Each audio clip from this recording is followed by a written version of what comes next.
Welcome to the Finally Heard podcast, where it is attractive to be authentic. I'm your girl E, And I'm Bree. and here you can find your herd of people who have been labeled or have personally identified with being the black sheep of their families or friend groups. This is a safe space where you can be finally here, finally happy, and finally heard. Thank you all so much for launch day. It was such a success. We thank you guys for subscribing and liking our channel. Thank you for the comments and the love and the support that we received. It really meant a lot to us. So Thank you so much, you guys. Thank you. Absolutely amazing. We really, really tried to promote as much as humanly possible. Right. On, let me tell you, we had no idea what we were doing at all. It's all a journey. It is such a journey. But we were on Facebook and Instagram and TikTok and YouTube. Yeah. And even Instagram. Yeah. Yep. And Instagram. even trying to put the stuff up on like Spotify and Apple Music, and man, it was a labor of love. It was. But you guys really showed up for us. Even going to our website. Yes. You guys showed up on finallyheard.com. And please go back, check out our merchandise, check out our bios, just so you can get a little bit more acclimated with who we are and what we stand for. And of course, comment.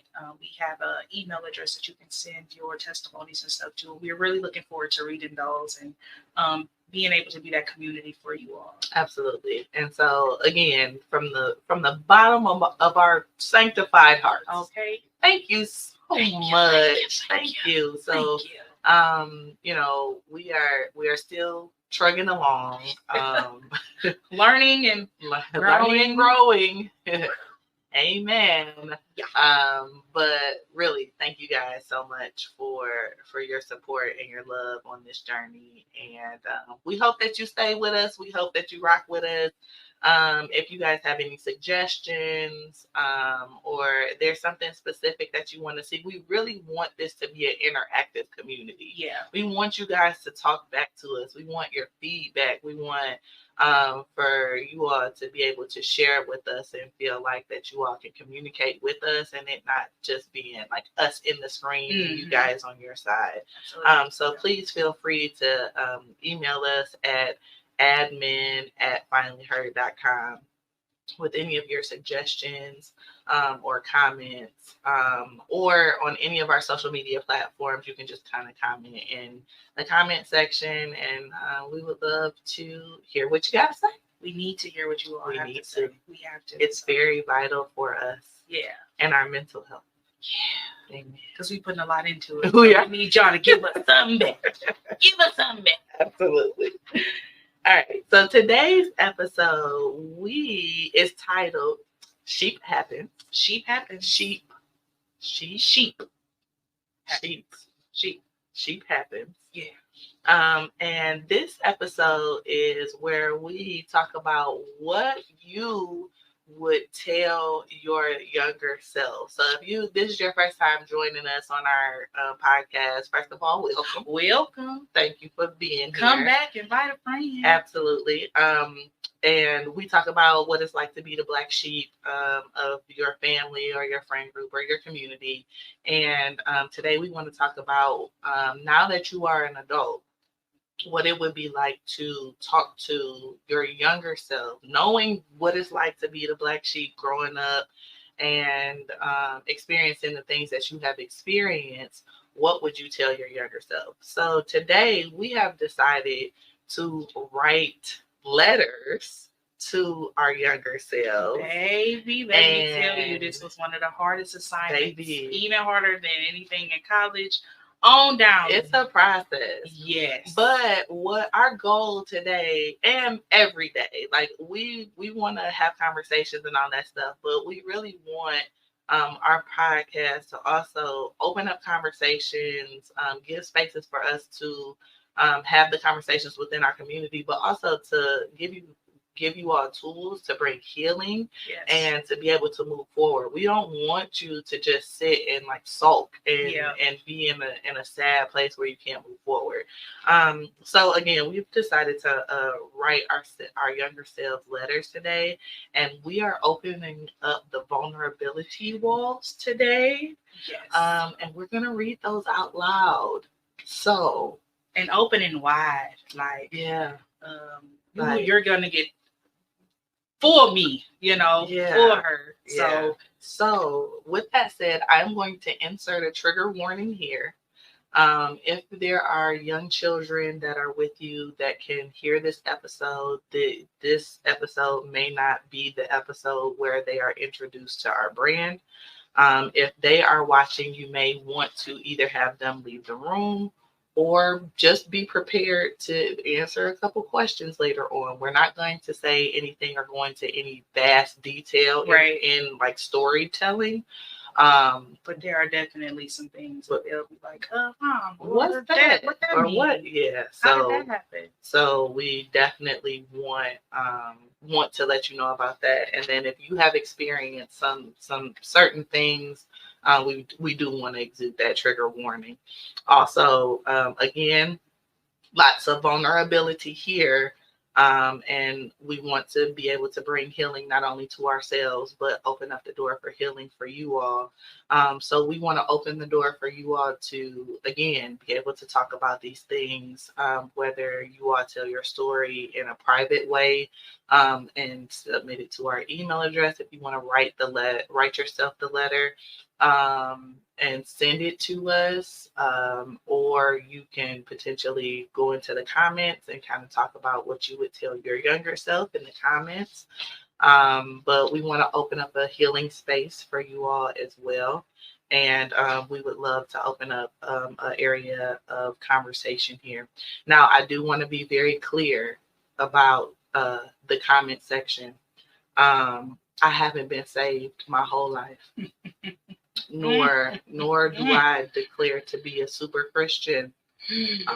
And thankfully, by the Lord's redemptive power, a lot of you have not seen a side of me, or I, or me, Bree, that would need.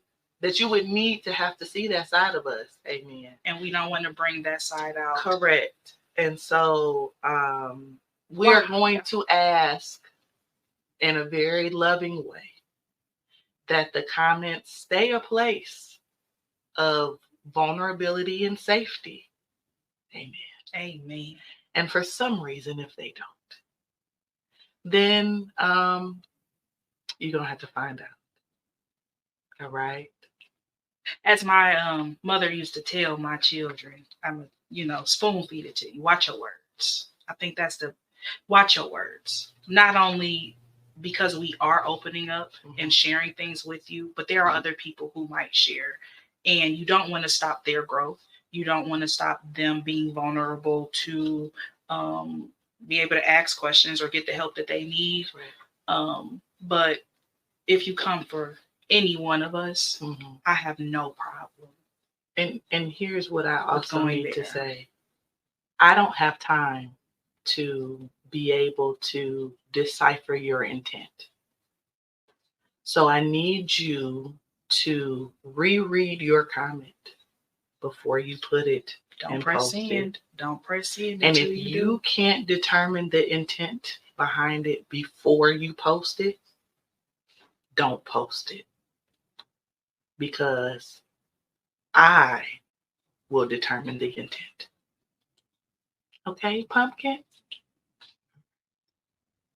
All right, so. All right, Bree. So I'm going to go first. I'm going to go first. I'm going to start this vulnerability session because guess what? Sheep happens. And, sheep happens. That's what song you like? So, dear young me, I hope this letter finds you in a moment of peace amidst the chaos that has surrounded you for far too long. I want to speak to you from a place of understanding, empathy, and hope. I know life has been incredibly tough. From the very beginning, you felt the ache of loneliness, abandonment, and feeling unwanted.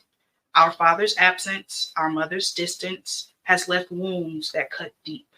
These wounds have made you feel like you are drifting in the sea of emptiness while your heart is yearning for connections that seem out of reach. Yes, I know about the darkness that no child should ever have to face. I am so sorry for that unspeakable pain inflicted upon you by someone we put our trust in. Instead of him protecting us, he robbed us of our innocence. You're broken and feel trapped within a darkness that will cloud your life for a while. It will twist your sense of self, pervert your understanding of love, and leave you feeling ashamed and unworthy. You will give pieces of yourself to those who don't deserve it, hoping that maybe, just maybe, they see the beauty within you. The pain you will endure, especially at the hands of those who should have protected you, said they love you, but don't, will leave deep scars. But despite the storms raging within and around you, you are not defined by your traumas you've experienced. I'm sorry. Mm. You are not stained by the actions of others. You are not obligated to endure mistreatment in the name of acceptance. Don't let the lies and doubts hold you back from shining brightly. Stand tall in your truth. You will show remarkable resilience and love to others, and your uniqueness will be a gift to the world. You are worthy of love and belonging in friendships and relationships that uplift, honor, and cherishes you. You are and always have been deserving of love, respect, and dignity. You are capable of overcoming any obstacle that comes your way. Listen to me. You are not defined by the shortcomings of others. Your worth is not determined by their actions or inactions. Your future journey of acceptance, forgiveness, and healing with your mother alone will inspire others and lead you to rediscover your voice, mend fractured relationships, and reveal the truths of your self worth.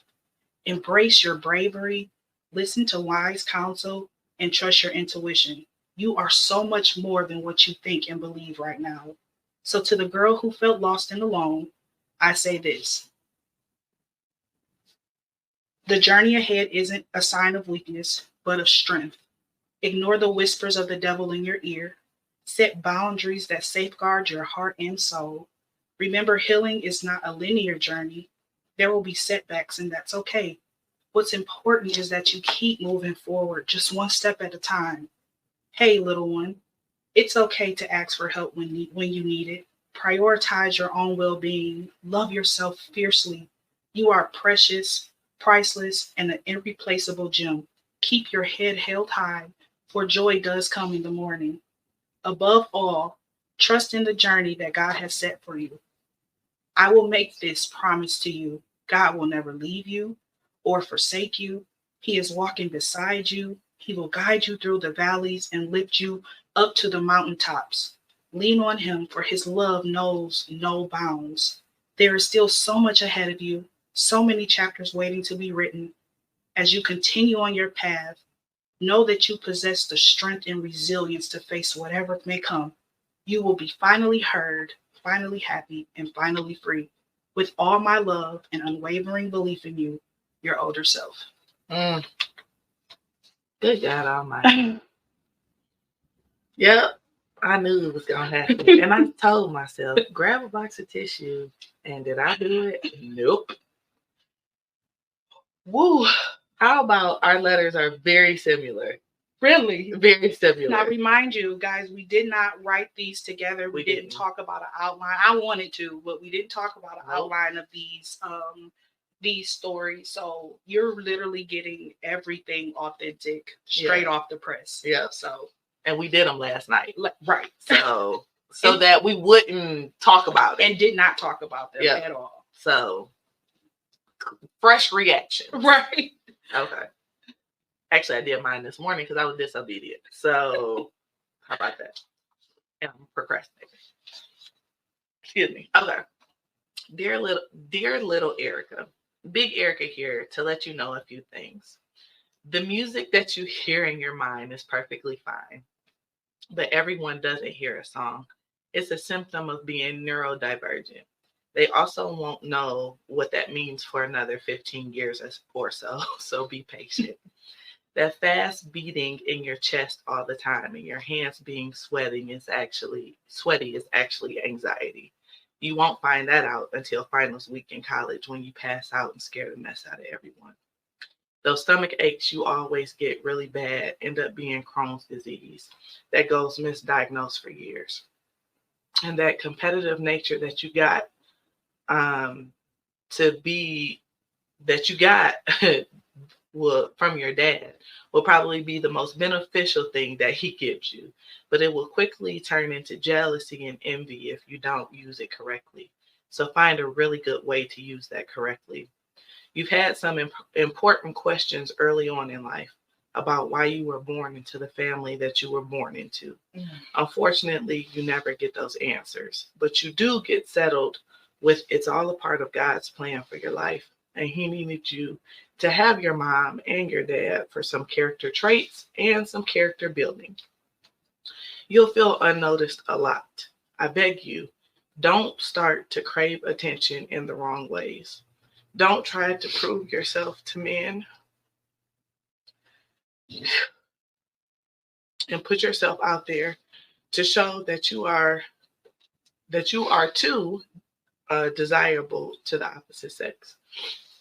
Your glow up happens way later, and by then, um, you'll be in your Mike Jones season. Back then, they didn't want me, but now I'm hot. They're all on me. I guess you don't understand this reference at all yet either. But that one will open some doors that are going to take a long time to close, if ever, and they're going to leave the biggest scars and make you the most resentful. Don't go down that road if you don't have to. You have really big dreams, Erica, and somewhere along the way, you ran into a lot of people that, for whatever reason, told you that you couldn't have those dreams. Whether it was because they didn't want you to outshine them or that they truly didn't want to see you disappointed if you didn't do it. But you're really smart. Your brain doesn't work like everyone else's. Whatever you think you can do all of that. So just do it. Don't stop until you're where you want to be. You want to be tough so bad.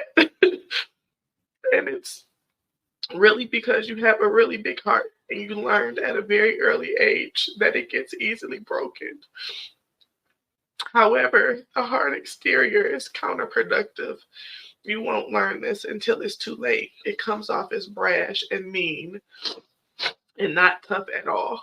Thankfully, God will give you a best friend that will put a mirror in your face and love you through it. But you can also just learn how to be vulnerable now. The good news, though, is that even if you still go down all of these roads that I'm trying to save you from, you still meet a really good guy and you become a boy mom like you always wanted to be. The bad news is neither of them play sports.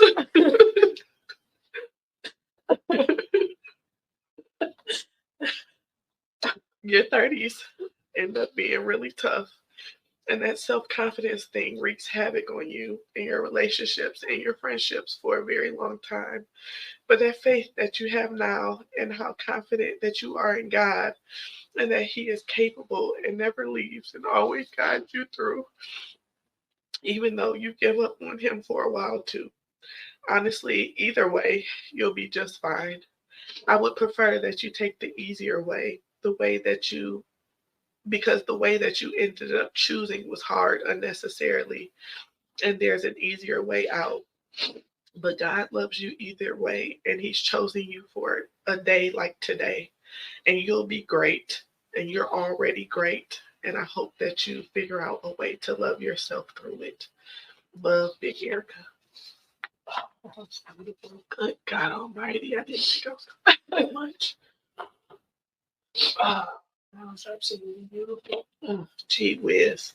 And it's crazy because even though we are two different people, I can relate to so much in that letter. Yeah.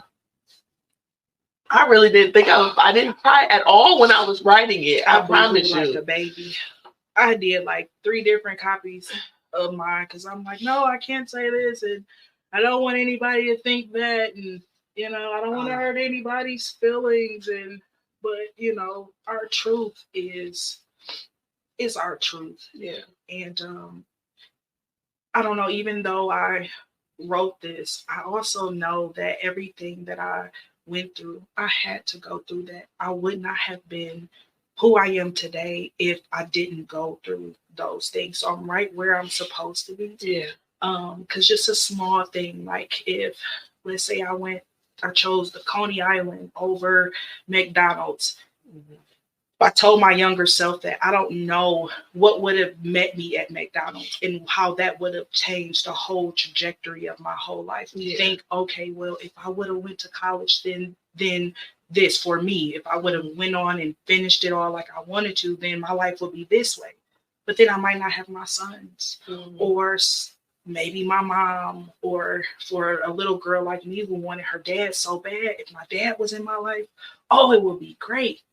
But what if it wasn't? What if it was literally the demise and the downfall of me as who I am today? So this letter is so encouraging, and I would recommend that everybody do this. Yeah. Because even for me, even though I wouldn't change anything, just feeling like I have my own back and I'm telling myself, hey, this is what you are wonderful. You're beautiful. Look at everything that you've been through and your resilience. Yeah. That helps build the adult me up. Yeah. I think there was I think my 30s was so hard because I had so many regrets. Mm-hmm. And I lived in like, God, like I should have took ball more seriously. And like, what if I would have gone to a HBCU? Or what if I hadn't, made the decisions that I made? Like, where would my life be? And, it's in a lot of ways, I felt like I'd shortchanged myself. Mm-hmm. And so there was a lot of regret and there was a lot of resentment, but there was a lot of resentment towards me. Mm-hmm. You know what I mean? And so it's like, how do you heal that? Like, how do you get past like you being mad at you? Yeah. How do you get past you being disappointed at you? You know what I'm saying? It's easy sometimes. It's easier to forgive other people. Yes. Like when something is done to you, it's sometimes it's easier to just be like, okay, well, I'm gonna just let that go, or I'm gonna let you go. Right. But you can't walk away from you. And that's what I felt with the essay. Like it was easier. Him and I actually had a conversation. I was actually working in Troy, and I'm sitting at my desk and I was praying, and I just got so overwhelmed that I literally walked outside and I called him and I was like, why did you do this to me? Mm-hmm. Like, why? Mm-hmm.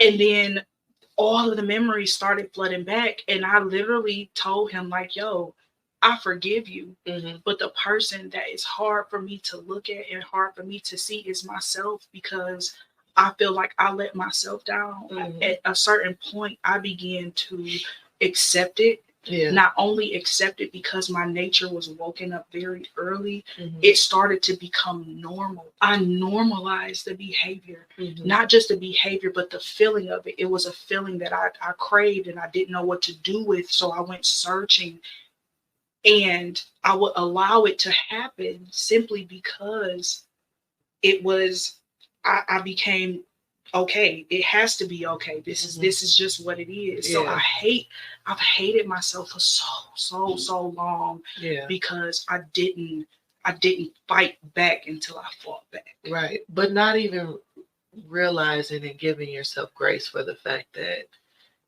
that is your mind's way of going into survival mode. Yeah. You know what I'm saying? Like, I have to make this make sense because it doesn't make sense. And this is the way that my mind and my body make it make sense. Right. You know what I mean? And then at your age, your frontal lobe ain't even developed yet. You know what I'm saying? Which I know nothing about at that time. Yeah. So it's like, trying to make sense of stuff that your mind and your body isn't even ready to experience. And then also speaking out about it and then it not being handled. Yeah. The way that I felt like it should have been handled. Yeah. That definitely played a part because it's like, well, why tell it in? Why should I tell anybody else? This took place for almost like 7 years after. So why? Mm-hmm. I get questions like, well, why didn't you say something else? Well, I said something the first time, and nothing was done. It happened immediately again right after. Right. So it's like I'm talking to somebody, I'm telling somebody that this happened, but nobody took it serious enough. So at this point, hey, you can have my body, you can have my mind, you can abuse me because no one cares enough. Mm-hmm. That's where I was, but I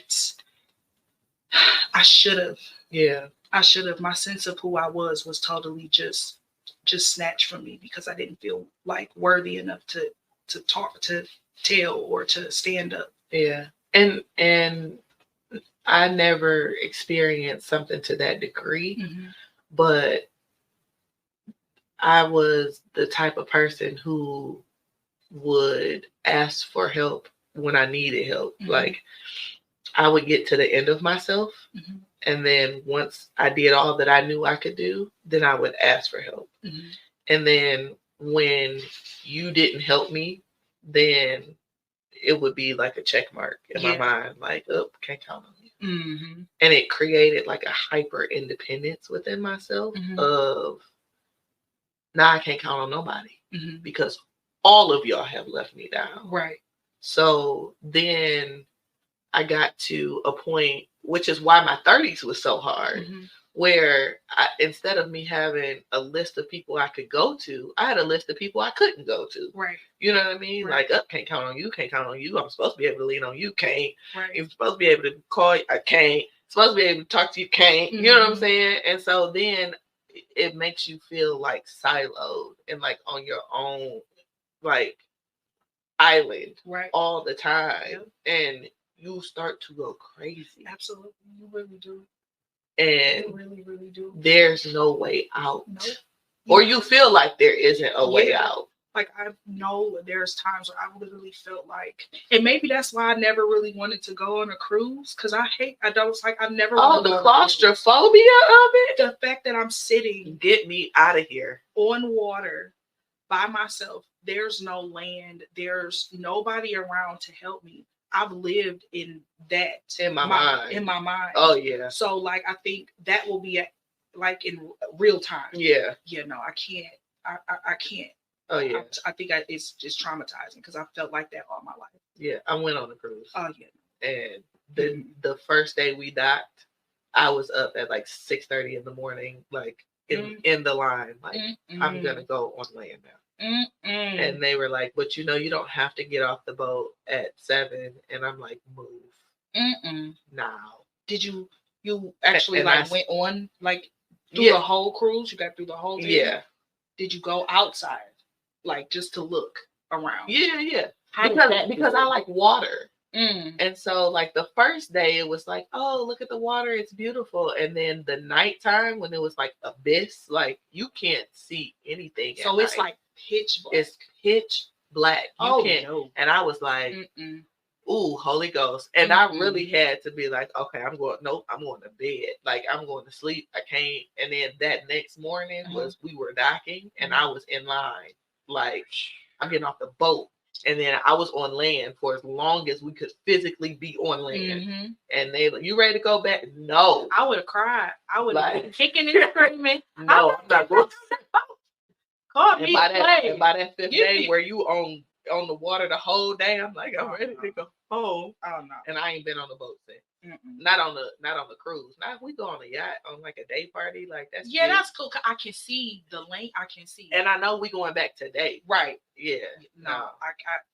And people be like, let's go on a Disney cruise. Let's take the kids on a Disney. You can take the kids on a Disney cruise. Now, ain't nobody taking my kids. No. You can take them. I'm sure they'll have a great time. Oh no. And that's one thing about me. I don't block my kids' experiences. You can take them on that $18,000 cruise. She is better than me. I'm not.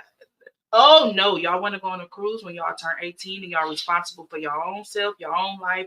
Y'all got a key, like my mama said, to go into your own door and it turn and you open it. And then, no, I am like I don't know if it's called helicopter mom or helicopter, but like I am so my babies. Oh my goodness, if something happens, I'm responsible or I can't be there. There's just certain places I know that I'm not gonna go. So my kids aren't going. I get that. Because I'm gonna be worried the whole time. I'm like, I'd be worried at the crib. But my thing is, so my dad doesn't like nothing. He don't like planes. He don't like boats. He don't like cars. He don't like nothing. We never took a family vacation.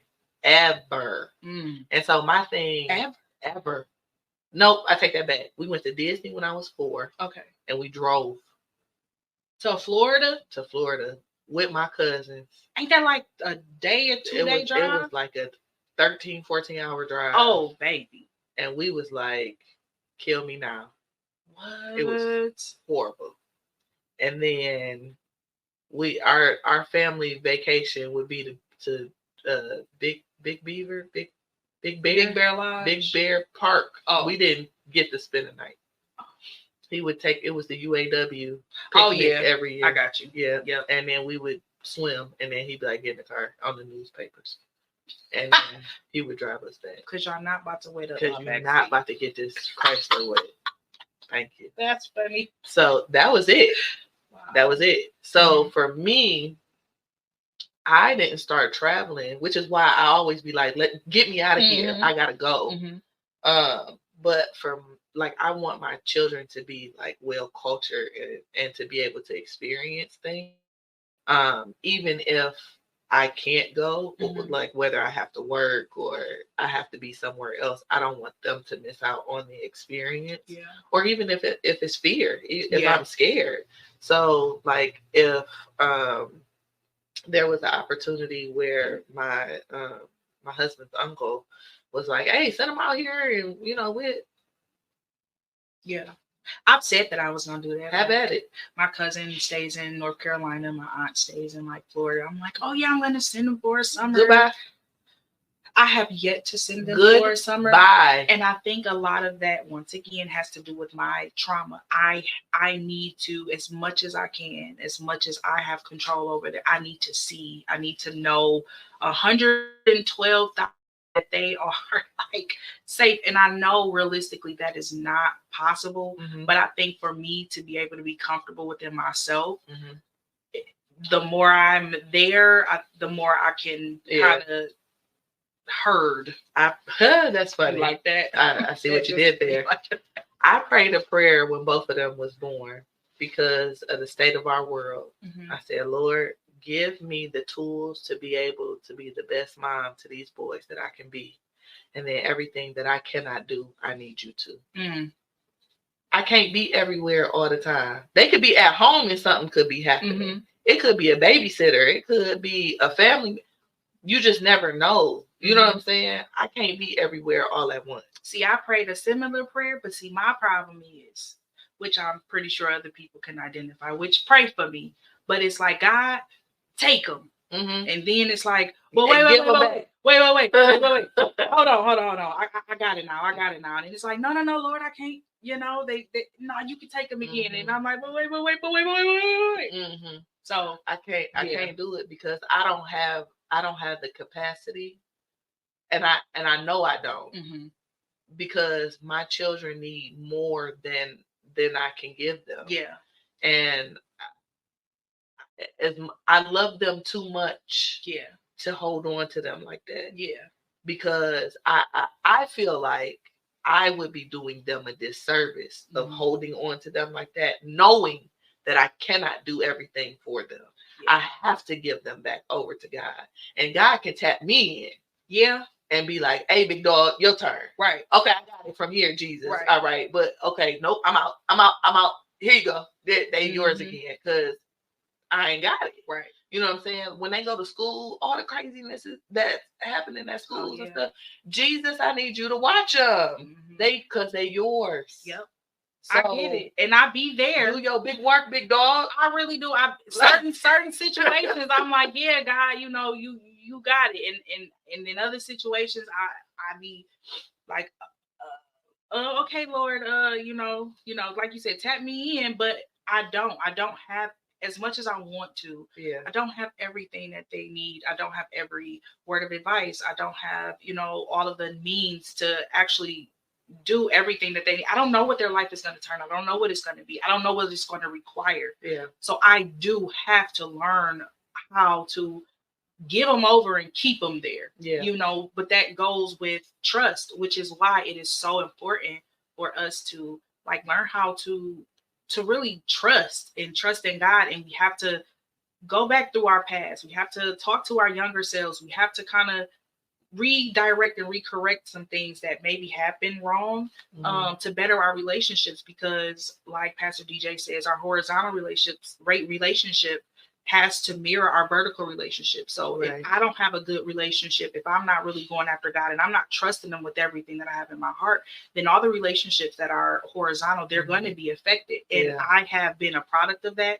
I do not want my children to be a product of that. So I am learning. I am not there yet. I'm not even going to lie to y'all, but I'm learning how to step back and let God do his best work. Yeah. So definitely understand that. How do you feel like you as a black sheep in the 90s or early 2000s, whichever was most beneficial, like wherever you grew up and you remember it the most? 2000s. 99 juvenile, 2000s. How would your experience in growing up be different if you were a part of this generation? Therapy.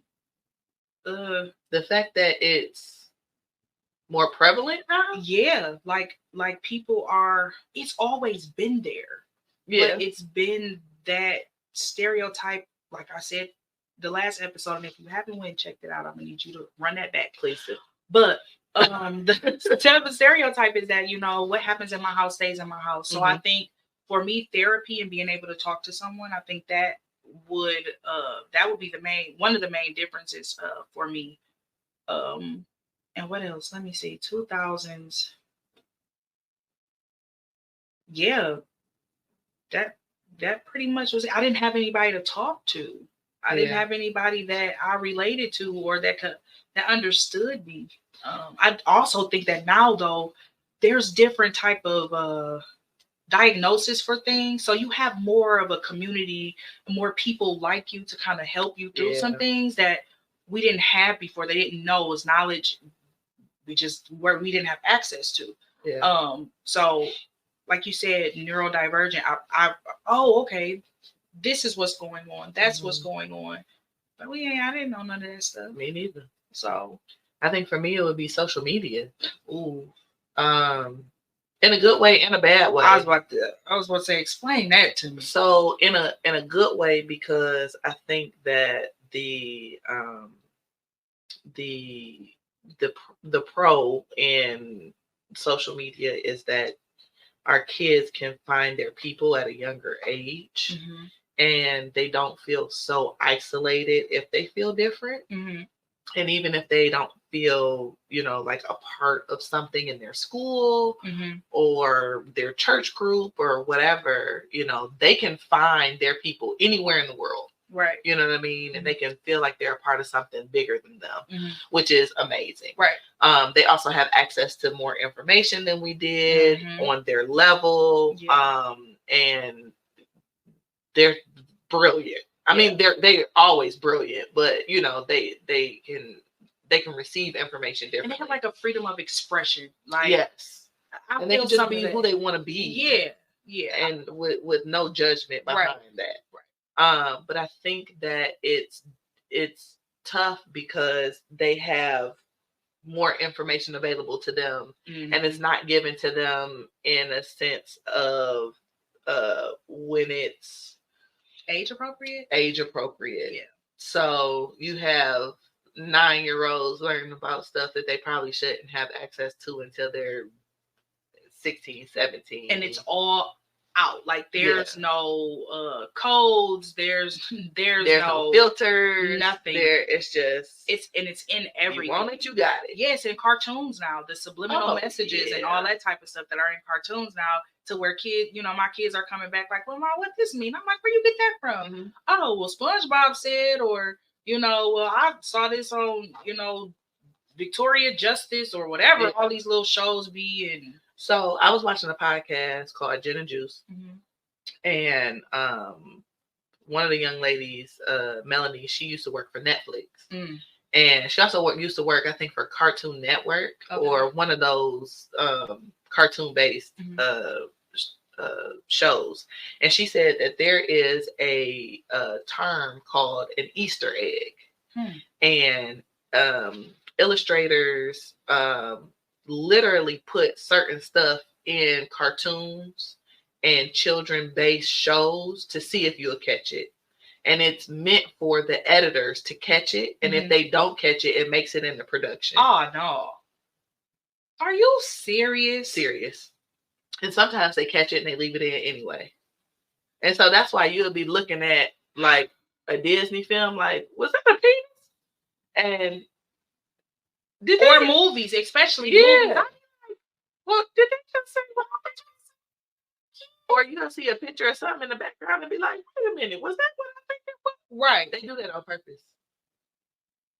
And they think it's funny. It's not. It's definitely not funny, because now my kid is coming asking me questions that their minds aren't even developed enough to understand just the basic explanation. Correct. That is sickening. It is. But so that's the other side of my Lord. What you don't want them to have access to at this stage of the game. Y'all watch what y'all kids are watching. Yeah. And grandkids, kids, nieces, nephews, all of that type of stuff. And when I tell you, the more research that you do, the more you be like, nope. No. Because baby, I am yet dreading watching the Nickelodeon. I haven't watched it yet. The documentary. I haven't watched it yet either. I am dreading. I've seen bits and pieces of it and cried. My son was like, Mom, and he's great. Like my oldest, he loves to act. He can act, and he was like, I want to go. No. The answer is no. I'm gonna just stop you before you even really get your hopes up. The answer is no for me. Yeah. And he used to be so upset with me, like, Mom, well, you said I can be whatever I want to be, and you can. Accept that. And now that the documentaries, he's watched it, and he was like, yo. Thank you for saving my life. Pretty much. Because he was like, it's some weird people out here. I'm like, yeah, that's why we're in the store. And I'm telling you, hey, I need to see you. Don't just walk off or keep your phone on you, or make sure you with your brothers and you looking out, because people with money, their weirdism, another word, it comes out. But people without money also, they don't have anything to lose. So it's just equally as worse. People are kidnapping kids. I won't see you again. So there's weirdos out here. There's weirdos that make the shows and things that you watch. So, it's mommy's job to protect you from those things. But that's crazy. Yeah. I never knew that. Yeah. And the fact that they call it an Easter egg. Like, what is that about? What they trying to do? So, the eggs, the Easter eggs that you plant, you crack them open and it's a surprise inside. Right. So the way that they view it is it's a surprise within the show or whatever they're creating, and you have to find it. Like an Easter egg hunt. Right. So that's why they call it an Easter egg. Just like with Christ, there's surprises that comes with Christ as well, and they don't want you to just, Well, it's that. Well, listen. I'm just saying. Me too. They always want to take something that's great and beautiful and turn it into something funky and nasty and foul and disgusting. But so how have you changed the way you parent from the way your parents parented? Oh, say that 10 times fast. But yeah, how do you do that? So I have moved out of the because I said so era. Oh, my parents and grandparents was good for it. My why? Because I said so. And don't ask me again. And I absolutely refuse to participate in that with my children.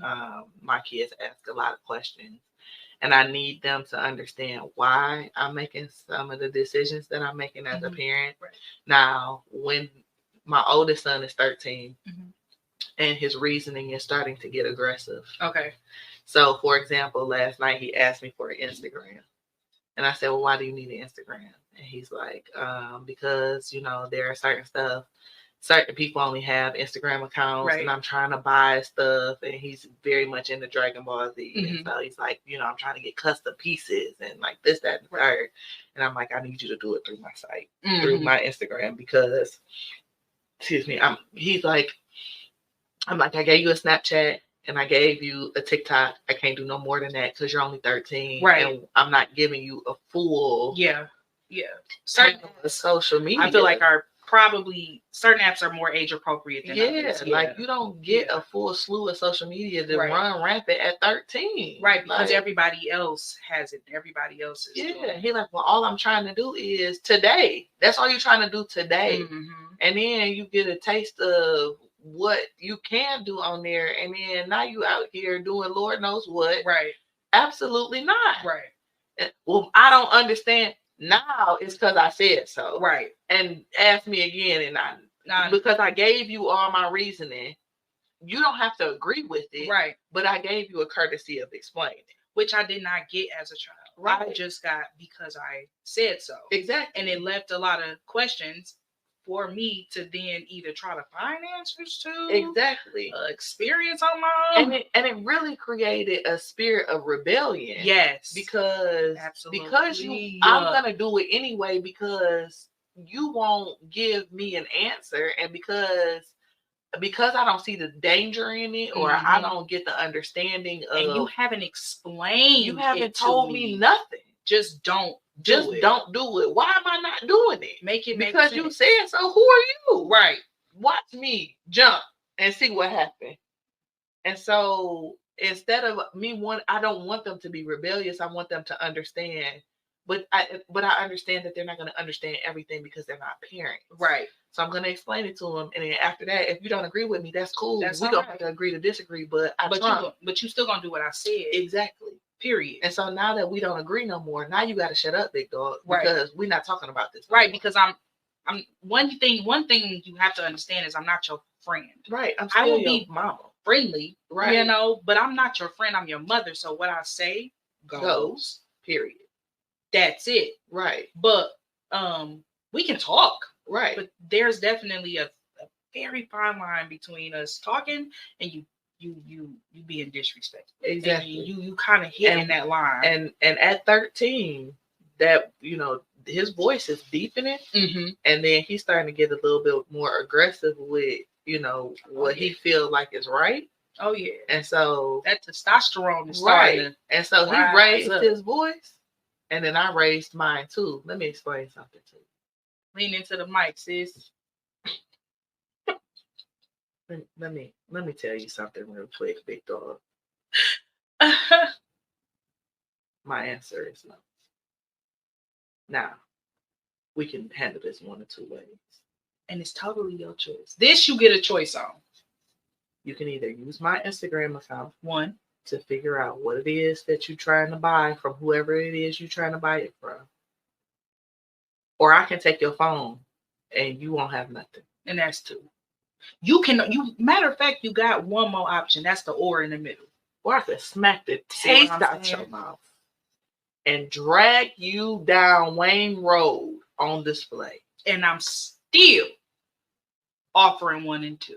No, I take that back. It's just 2 at It's just 2 at that point. Hello? Now, I don't like to be that person that offers 3.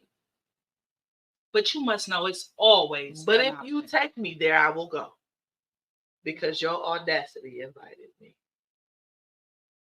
Also, merchandise that you can find. It is available right now on finallyheard.com.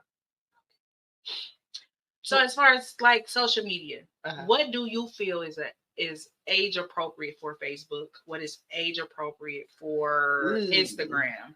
And does it have to do with the maturity of the child? Because some children are just more mature at certain ages than others. For sure. Because see, I have 3 boys, so one will be like, well, one is more mature. Unfortunately, there's some different maturity levels. So it's like the 13-year-old in some areas is very immature, but the 10-year-old is very, so like, do I give the 10-year-old this, and then the 13-year-old gonna be like, well, why I can't have it? Like, what do you? So to answer your initial question, yes, I do think it's based off of maturity level, but I do think some things are just based off of age, just because you are more exposed to certain things, right? So because Facebook is more of a connection app to people, right? And then Instagram is more of a transactional. Instagram will lead you straight to OnlyFans. I don't know if you know that or not. And if you don't know what OnlyFans is, then be careful. So, no, also. Right. Because there's no parental, I'm just now, I'm very old. I'm yet like a Facebook person. I'm trying to get into Instagram and stuff like that. But I've learned that they don't have a lot of parental controls and settings on a lot of these apps. Even like they have Facebook Kids, I think. Yeah, but it's still not the only guide is the fact that you have to be under a certain age to register, and that's it. Like once you're on the app, you know, all hell breaks loose. And then the people that are on the app are the same people that's on To Catch a Predator. So I almost would rather you just be on regular Facebook and let people find you versus the kid app where they honing in on they know where to find you. Yeah. No. And then even with creating email addresses, like there's YouTube channels that shows your child how to create an email and make sure they put in the right birthday. Do the math. Let's subtract, if you want to be 18, let's subtract this year from that year. So you really don't really know. Right. So when I set my son's phone up, when I gave him a phone, I did all that in advance. There was no, you can set your phone up and you got to create an email address. No, I got it. Oh yeah. And so I put parental guides on there. So you got the Google link? Yeah. So Google family link. That's what it's called. That's so Google knew he was 9 when I bought the phone. Absolutely. So every time he tried to create a new email address, they was like, "Oh, ain't you big dog?" Right. No, that's not gonna work. Exactly. Yeah. So because he was trying to do it from his phone, and the phone was like, "No, we can't do that. You're a lie." So, you know, there are ways to put parameters around that, but when you turn 13, all of that opens up. Yeah. And so now Family Link dropped him. And so he like, oh, I can have the world. And I'm like, I'll touch you. Please don't play with me. And you can't go back in Family Link and just be like, yeah, he's not. Nope. Huh. Just like, this is what I also learned the other day. Went to take him to his yearly physical. They were like, "Oh, your mother doesn't have to be HIPAA. You don't have to share her information with your mother. He on my insurance. I learned that out. Copay. I found that. I learned that out. What you mean? Oh yeah, they're actually encouraging children to not talk to their parents. I'm not linked to, because before in the my chart. His chart was linked to me so I could see when his doctor's appointments were and order his medication, all that stuff. When he was 13, all that stuff dropped. So who do you think is driving him to these appointments? If he must be taking a smart bus. Like, I don't know. What? Because I kept calling like, when is his appointment? Right. Because you're not reminding me when his appointment is. Well, you don't have access to his information. So who's bringing him to his appointment? Well, that's up to him for him to tell you. But y'all not sending him the reminder either, fool. And then he's 13. That's the last thing that's on his mind is to check his mind chart. But y'all want him to be smart enough to know that he needs the HPV vaccine and to make sure he got the what they call that? It starts with the M. I can't think of the name. What is it for? I definitely know the HPV. It's vaccine. Like whooping cough. Oh, I know what you're talking about. Macaco vaccine. Yeah, that sounds about right. I think that's how you pronounce it. But you asking him, do you want the HPV vaccine? Ask him what the HPV vaccine is. Ask him. Ask him. Ask him what the HPV vaccine is and what it do. Ask him. He don't even know what a vagina is. And ask him if he needs the I hate y'all. And then y'all not letting me know. So whatever y'all are telling my son, daughter in that room, I don't know how to then explain it because you're telling them not to tell me anything. So therefore I can't do my job to properly prepare them and show them either if it's a video or get them a book or just have a conversation with them. You took that whole aspect of my job and you put it in your hands. So you come pick him up from school, and then you come and do all of this stuff for him. And matter of fact, you can send me a Bridgie. Y'all can do all of that. Y'all can buy his clothes. Y'all trying to take him over anyway. Here's the thing. Y'all got the audacity to sit up here and call me back in the room to ask me, well, how's his grades? Well, how's he interacting with other kids his age? Somebody tell me. How's his learning? Make that make sense. Well, how come you didn't ask him? Well, how come you need my input? Well, how's his eating? Is he eating vegetables? So what were y'all talking about? Because all these things are standard questions that you're supposed to ask him anyway. So why am I back here? How many bowel movements is he having a day? That is crazy, ain't it? I don't know. That's crazy. That is crazy. That just pissed me all the way back. You gotta be 21 to drink and you gotta be 18 to smoke. You gotta be 16 to drive with a segment 1. You gotta have somebody in the car to drive with you, and then 18 to drive by yourself. And then you got it's all these other rules, but you can go to the doctor and don't have nobody talking about. But here's the thing: since he's so smart, since he's so brilliant, tell him to go get his own insurance. Tell him to go to the counter and pay that $25 copay. Because if that's the case, then they just need to just open up for 13-year-olds to get a job. Or here's the thing: and then y'all put them on Medicaid. Since they got so many decisions to make, that's what at 13 you take care of it. You put him on your insurance, government, since y'all care about his rights. And you pay for his yearly physicals, and you make sure his braces are tightened, and you pay for his glasses that he got to get every year, and you make sure that his vaccines are up to date, and you pay for his sports physicals. But see, then and I wonder what the agenda is. There's always an agenda. So what are you trying to do? Are you trying to take our sons and daughters away? Are you trying to say at 13 years old, they should be making decisions on their own? Well, what's the agenda? I mean, all the way around. What is the motive behind that? What does that mean? You taking away my rights to talk to my kid, to be in the doctor's office, to hear what's going on with him? What's the behind? But here's the thing. They're taking the parenting rights day one. You do like this to your child. Oh, CPS. Oh, yeah. I know firsthand all about that one. I wish I can say for another episode. You call like you could do anything to your kid and the right person make the right phone call and you are under investigation. So it's sitting in me. It's so much I want to say just on that one subject alone, and I ain't been released to say it yet. However, absolutely right. and it depends on the counties as well for the rules of it. But here's the thing, though. It doesn't have to even be malicious. I had CPS called on me by the school.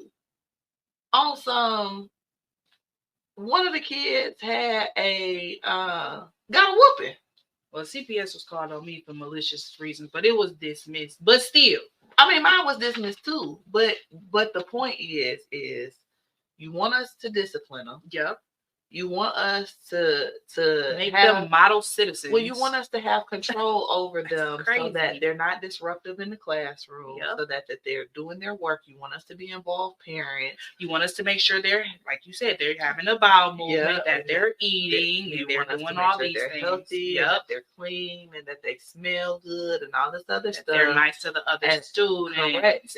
And that they're not bullying anybody, and that they are nice to the teacher and all this other stuff. And you want to make sure that they are a model citizen in school. Mm-hmm. And then you quick to call us to that when they acting a fool, but then when we take care of it when they acting a fool, now you are a what do they call it? A mandated reporter. And then you got to call CPS because we took care of it how we knew how to take care of it. And it worked. That's my thing. Did he come back in there acting a fool? That's my thing. Did he disrupt the class? Did you have any other issues out of him? So what's the problem? What's the problem? I ain't left no bruises on him. His ego might be bruised, but no, for sure. Who cares? And but he won't do it. I bet you he won't do it again. I bet we won't have to have this conversation, not just this year, but ever. Next year, and however long he's in that school. He will be a model citizen from here on out. I bet you. But yet you want to call. I don't understand. But now you're a mandated reporter. But you called me. You didn't report that. You didn't call CPS when he was running them up in your classroom. Or how about you didn't call CPS when the bully hit my kid? You sure didn't. You didn't mandate report that. Or when the kid brung brung Oxy to school, and somehow my kid brings it back to me like, oh yeah, my friend gave me this and he said that it's I don't know what it is, but he gave it to me and told me to ask my parents. Y'all didn't call CPS on that kid because why you bringing substances to school? Nope. That somehow missed that missed it. But y'all calling CPS on me because I handle my child. I discipline my child. Mm-hmm. You got to make that make sense.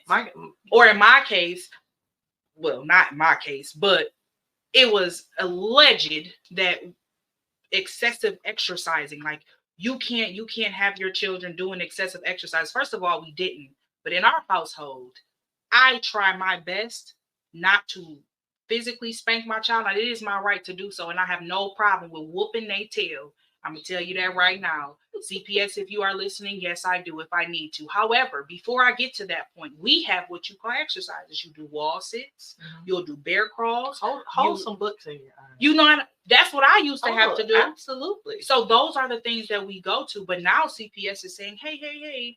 I mean, using a physical object is corporal punishment. But, you know, that's kind of too much if you're making them do, you know, wall sits or bear crawls or, you know, certain things like that. How? If a coach can make them do it in football, if a coach can condition them in basketball, and all I'm doing is using those for the same amount of time, at the same degree, if I'm using all of those methods, how is it because I'm a parent? It's abuse. Here's my thing. Can somebody write us and tell us what the criteria is for CPS? Because CPS don't know what the criteria is for CPS. Because at this point, and we are way off topic. Yeah, I'm sorry. Y'all. But since we're here, we might as well just I'm with it. Let me step back in it. So because the kids in the city getting shot and don't nobody call CPS. Those families don't even get investigated. So what I was told was how we knew CPS back in the day, how they come in almost like SWAT, taking kids out. They no longer do any of those things. And once again, I know firsthand, they don't do any of that because they've received so many different, so many lawsuits. Right. they are more so just they investigate, and then they kind of just step out. They do not remove children out of the home, not unless like literally they have to have suffered, I mean, like tremendous abuse, like burns and scrapes and broken arms. So why and are you stuff. calling me? That's what I don't understand. Don't you got bigger fish to fry? I would think so, but obviously not. There's not a criteria of like severity of the caseload calls that come in. So with CPS, they have to literally investigate every single call that they get. They have to investigate it. So for my case, I have been called. CPS has been called. Well, it is illegally. It's been called illegally against me, but they know that this person is constantly harassing and doing this on purpose. But because they have a rule in place that they have to address every single call, they have to take it on as if the inquiry is absolutely serious. So whatever they said, whatever they called on you, they have to actually go and investigate it as if you have actually done something wrong, even when they know it's not that bad. Because CPS has showed up to my house and been like, oh, by the way, I whip my kids too, so why are you here? Or, yeah, my son does this type of exercise and I don't care. Why are you at my door? If you're disciplining your children the same way that I'm disciplining my children, and it's working for you like it works for me, why are you at my door? Right. Why are you here? That's nuts. I don't understand. We got to do better. We have to do better for our children. Yeah. And the Bible says, "Spare the rod, spoil the child." So I'm with it. I'm with it all day because the Bible is true and it's right. So, and I just feel like if I do what it tells me to do, and I am with, it's gonna protect. And me. I am with parameters being put in place. Absolutely. Definitions and criteria around what is abuse versus what is discipline. And I can give you an example. For me, I got whooping. I got whooped with an extension cord. Oh yeah. To me, I feel like that's kind of borderline abuse. A belt, okay, a smack or whatever, cool. But there are forms of abuse that I think, like you said, for our generation going back, it was abusive. Yeah. It was excessive. It went way too far. However, I will. We are great. Yeah. We turned out kind of okay. Not that it's okay, but we turned out okay. Now, I will say my mom never abused me, but I will salute my mama. She was very creative. Mm-hmm. My mama one time made a 6-inch pump boomerang around a corner. Hole, and I ran. And I hit the corner and I was like, oh, I'm free. And I mean, I hit the corner and I hit the dining room and I got hit in the back of my that John said, yep. Bah!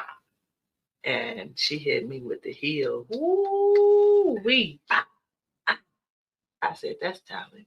That's almost impressive. And when it happened, my brain went, I'm not messing with you no more. Right. Because if you could pull that out of your arsenal that fast, if your brain can think that fast, and then your hand coordinate with your brain like that, out how to boomerang a pump around a corner, around a 3-foot hallway, like I mean to where it looped and it hit and was accurate, a direct hit. That's impressive. Yeah. And I don't want no smoke with you at all. And whatsoever. that was the day I found out. Yeah. I don't want no smoke with you at all. No, I'm good. Yeah. You can have that. I messed up. My bad. You won. Yeah.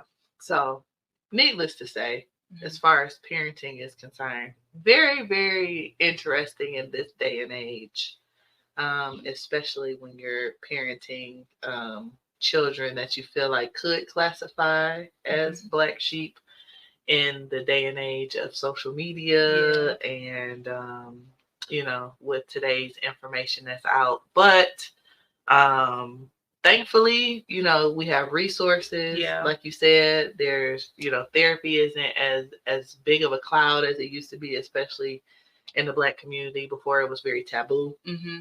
Now it's very forward, and everybody's doing it. It's actually the cool thing. It's the cool thing to do. Like, you got a therapist, me too. Yay.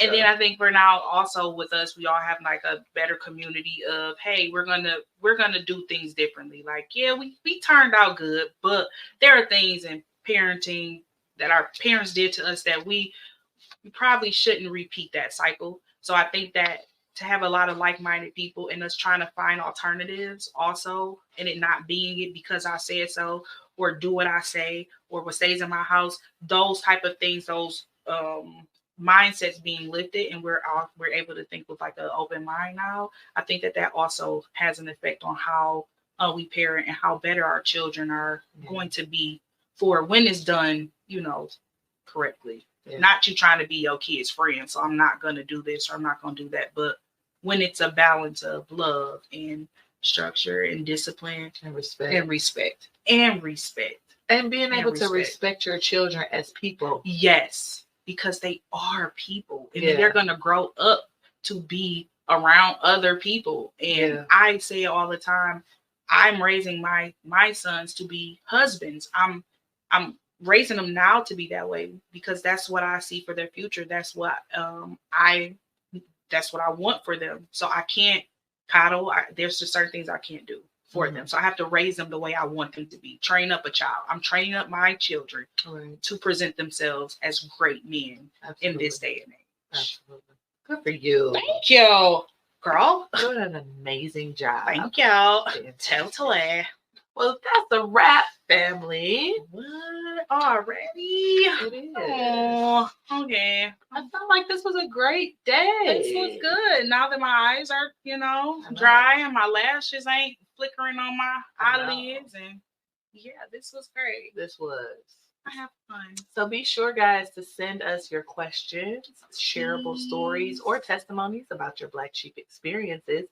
We would love to incorporate them into the show. We want to start doing our segments, and we want you guys to be a part of the show. And I actually want to do a lot. Help me to convince. I want to do a live show for y'all, give us our comments and stuff, and then we can talk about them live and get, you know what I'm saying, interacting.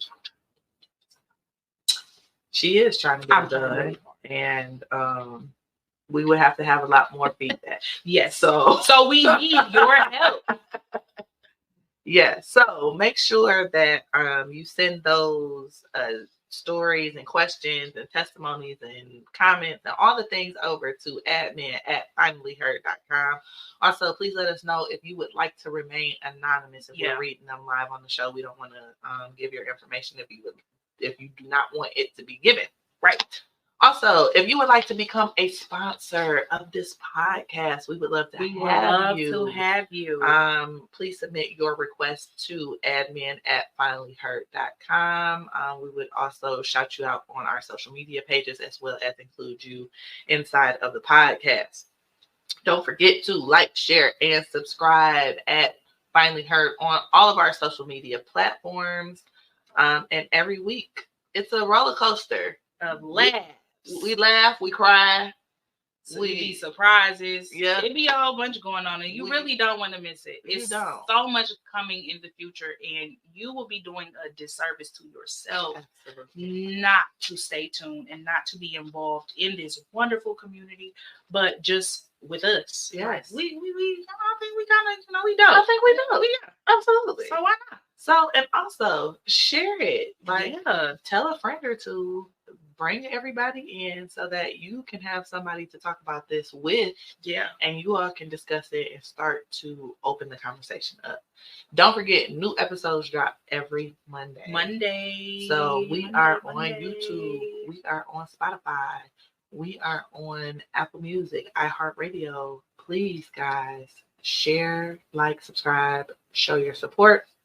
And as always, thank you so much for listening to the Finally Heard podcast. I'm your girl, E. And I am Bree. And we are the ones that he came back for. We will see you later. Stay blessed and be safe. Have a good one, guys. Have a good one. Love y'all.